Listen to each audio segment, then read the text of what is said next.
Opeth's Last Will and Testament. Opeth's first album in quite a while now sees them really taking all these different threads of their past styles and congealing it to something really, I think, pretty innovative for them. Because Opeth, in their origins, were an extreme metal band with kind of some progressive elements to their music. They always used a lot of non-pitched and growled vocals early in their days, but also incorporated some beautiful lyrical singing, got more so in their career as they went along. It's to a point where they actually split off.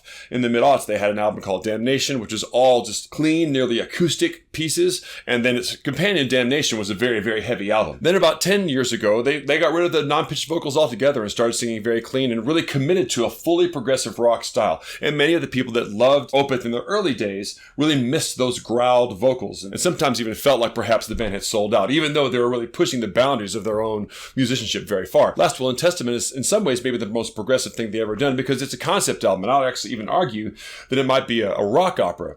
The idea behind the album is that this is a group of like a family of people who are coming to listen to their father's last will be read to them after his passing, which sounds like it would read like a concept album, but there's character development involved. And over the course of the reading of this will, like these interesting dynamics of the inside of the family, secrets come out and all these things. So there's an arc to the story, a beginning and a middle and an end to it. And that to me is the hallmark of a rock opera. Now, hardcore fans of Opeth are going to love the fact that it's got the return of the non-pitched vocals.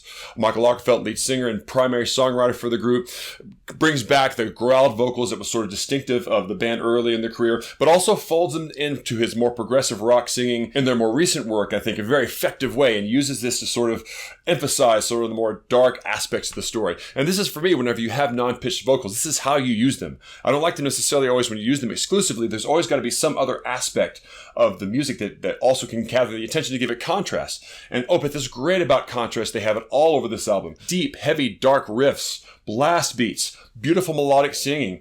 Some parts in here where almost feel like there's some string parts in here that feel like they could have been pulled from a Bollywood soundtrack.